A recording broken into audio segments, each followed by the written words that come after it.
इंदौर के एमटीएच अस्पताल में बच्चों की मौत को लेकर परिजनों का हंगामा हुआ, जिसके बाद आनन फानन में शासन प्रशासन ने मामले पर अपनी सफाई दी। यह मामला भी शांत हुआ ही था कि शाम को अस्पताल की नई गंभीर लापरवाही सामने आई, जिसमें एक मृत बच्चे की जगह मृत बच्ची का शव परिजनों को सौंप दिया गया। गलती का एहसास होने पर हॉस्पिटल से फोन लगाकर परिजनों को वापस बुलाया गया और सही शव परिजनों को दिया गया।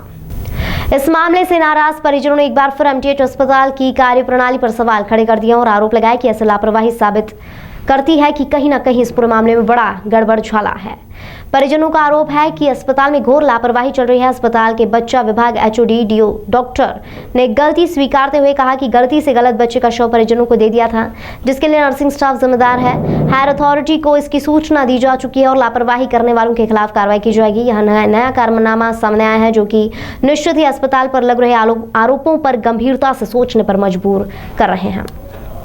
हमने 5 किलोमीटर से वासी बच्चा लेके आया, बोले गलती से हमने बच्चा दूसरा दे दिया।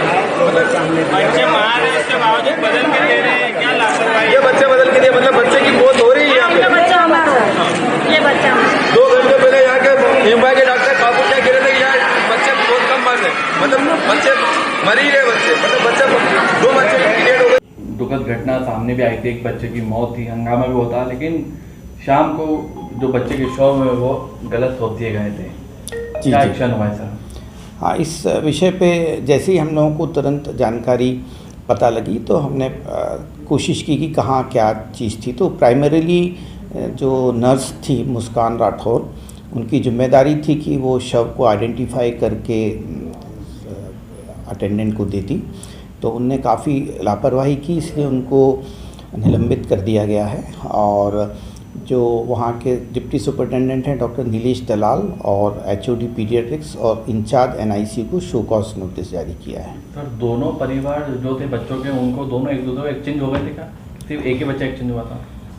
नहीं, हाँ नहीं, दूसरा नहीं हुआ था क्योंकि उनके पेरेंट्स आए नहीं थे, इसलिए दोनों एक्सचेंज नहीं हुए थे, सिर्फ यही बॉडी गई थी। मतलब ये बच्चा दूसरों का था? जी जी जी। अच्छा सर, और जो डेथ हुई है उसको लेकर कोई जांच कमेटी बिठाई गई है सर?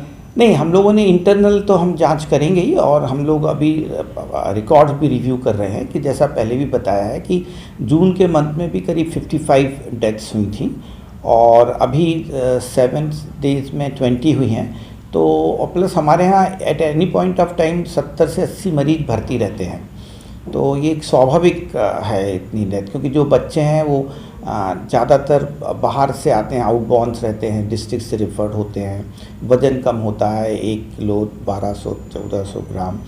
तो इसलिए ये बच्चा भी 10 जून को इसकी डिलीवरी हुई थी और 20 दिन से रिकवर भी कर रहा था, लेकिन ऑल ऑफ सडन उसको प्रॉब्लम हुआ परसों। सर, काफ़ी सीनियर डॉक्टरों का मानना है कि अगर ऐसे गंभीर बच्चों पर निगरानी रखी जाए, समय रहते उनको बचा भी दिया जा सकता है। तो हाँ, तो हम लोगों ने भी बिल्कुल वही किया जो सीनियर डॉक्टर्स बता रहे हैं कि जैसे ही पता लगा उसको तत्काल हम लोगों ने वेंटिलेटर पे रखा था बच्चे को, लेकिन समाव हम उसको बचा नहीं पाए। सर, कहीं ना कहीं चिंता का विषय मानते हैं? जून में भी आप एक बड़ा आंकड़ा बताया और अभी भी आंकड़ा हुआ है, क्या नहीं? ये नहीं चिंता का नहीं, इतने जो मरीज टर्नओवर है और 90 बेडेड आईसीयू है, तो जैसे हम लोगों की इसकी जो फैटिलिटी रेट कैलकुलेट करते हैं तो लेस देन 10% है।